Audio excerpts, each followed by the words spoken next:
All right, welcome to this explainer. I'm absolutely thrilled to have you here today, mainly because we're tackling something literally every single one of us faces pretty much every single day. We are taking a deep dive into the true cost of dealing with difficult, so-called toxic people in our daily lives. We're going to look at the fascinating biology and psychology behind human conflict, drawing directly from some incredible insights shared by behavior expert Chase Hughes. Honestly, by the time we wrap this up, you might completely rethink how you spend your mental energy. So picture this highly relatable micro scenario. You're driving, just minding your own business, right? And suddenly, a truck driver aggressively cuts you off. And to make matters worse, as they speed by, they roll down the window and actually flip you the bird. Seriously, what happens inside your body in that exact moment? We all get that immediate, visceral, totally impulsive urge to retaliate. Your heart rate spikes, you want to hit the gas, shout back, or somehow just even the score. It is completely natural, but as you'll see, how we process that exact split second really dictates everything about our own happiness and success. Section 1. The 5 lenses. How we perceive others.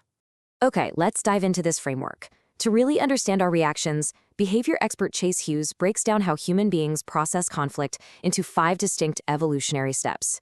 As we go through these, I want you to honestly think about where your mind usually defaults when someone really takes you off. We move from a baseline of pure defensive reaction all the way up to deep empathy and self-awareness. And look, elevating your mindset through these steps is absolutely crucial for reclaiming your peace of mind.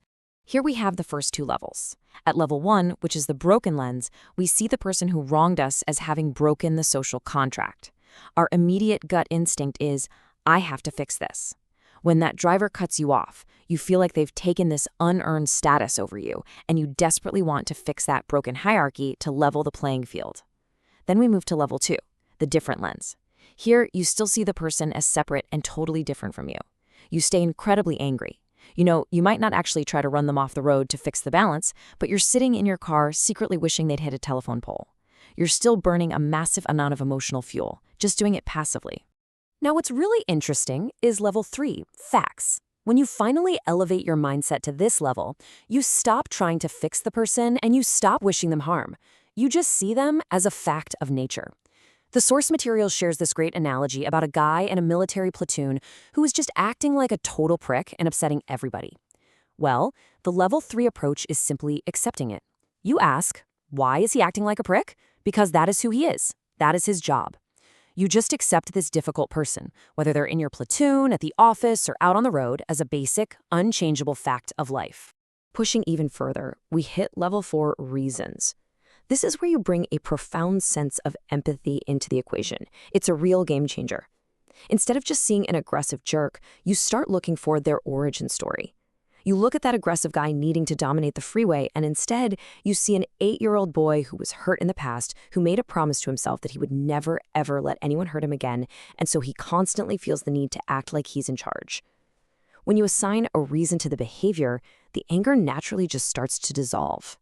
And then there is the secret 5th level, reflections. This is the absolute highest form of interpersonal evolution. Chase Hughes actually quotes his grandfather here, and it's a gut punch in the best possible way. There's something about that guy I don't like about me. Wow. At this top level, no matter how negative the behavior is in somebody else, you are able to see a reflection of yourself in that negativity. You realize that the intense trigger you're feeling is actually pointing to something unresolved inside you. Section 2. The personal cost of seeking justice. Let's be real for a second. Most of us don't naturally exist at level 4 or 5. We stay trapped way down at levels 1 and 2, just obsessing over fairness. Just look at these incredibly relatable examples of how we burn our time and money. You buy a defective stove, and instead of just dealing with it efficiently, you spend months enraged, vowing to take the manufacturer to small claims court just to prove a point. Or a contractor messes up, covers an electrical socket, and you decide you're going to sue him into the ground because, hey, people could die. Or someone slates you online, and you spend 3 hours drafting the absolute perfect post to put them on blast so they don't get away with it. We spend so much effort trying to punish bad contractors or rude people just to level the playing field. But here is the ultimate cost, and I want you to really take this to heart. It is a massive loss of cognitive load and bandwidth. When you are fuming over a broken stove or spending your entire evening plotting revenge against the guy who cut you off, you literally do not have the bandwidth to tackle the things that actually matter in your life. This lost cognitive energy steals your ability to focus on the goals, the relationships, and the work that actually drive your own success and happiness. Think about it. You are giving your most valuable resource away to someone you don't even like. Section 3. Engineered division. Why we stay stuck. So if obsessing over fairness is so bad for us, why do we stay stuck in this hyperreactive state? Well, a lot of this is actually engineered. We are constantly conditioned to compare ourselves to others, which creates this baseline of anxiety. And this engineered division is perfectly executed by modern media across the entire political spectrum. It's a classic psychological operation. If you consume left-wing media, your feed will be strategically filled with the absolute most extreme radical right-wing idiots they can find. Conversely, if you consume right-wing media, they will curate and show you only the most extreme, ridiculous left-wing morons. The whole system is designed to make you believe that everyone on the other side acts like these extreme fringe cases. It is a highly engineered mechanism to keep us angry and divided. So the crucial point is, why on earth do they do this? As Hughes notes, the goal of this engineered division is to keep us fighting horizontally so we don't look up. It makes perfect sense when you think about it. When we are trapped in this low-energy state, constantly squabbling with our neighbors over everyday slights or political extremes, our cognitive load is entirely depleted. We are way too distracted and emotionally exhausted to use discernment, look at the bigger picture, or question the systems operating above us. Section 4. The biology of competition. Let's zoom out one final time to the deep neuroscience of this conflict, because staying in this constant state of horizontal fighting literally alters our brain chemistry. In business and in life, you generally have a competitive mindset and a collaborative mindset. Now, the collaborative mind can accurately read facts and navigate the world with clear discernment. But the person stuck in a purely competitive mindset all the time, they actually begin to see adversarial behavior even when it's completely absent. The constant need to win or to protect your status actually distorts how your brain processes reality. This is a biological fact. When individuals feel constantly persecuted, angry, or threatened, their stress hormone, cortisol, spikes.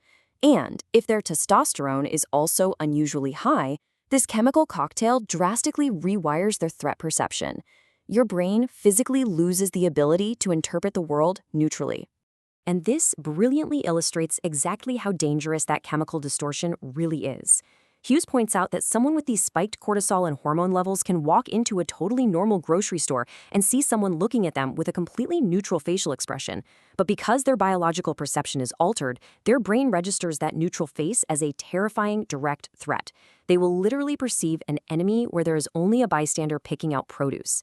They are no longer experiencing the same physical reality as the rest of us. Which leads us to this final, powerful question to leave you with today. Are you actually surrounded by threats, toxic people, and enemies, or are you just playing the wrong video game? The next time someone cuts you off or a contractor makes a mistake, remember that trying to settle the score steals your cognitive power and rewires your brain to see enemies everywhere. You have the power to elevate your lens, reclaim your bandwidth, and start playing a much better game. Thank you so much for joining me for this explainer. Keep learning, stay focused, and I'll catch you next time.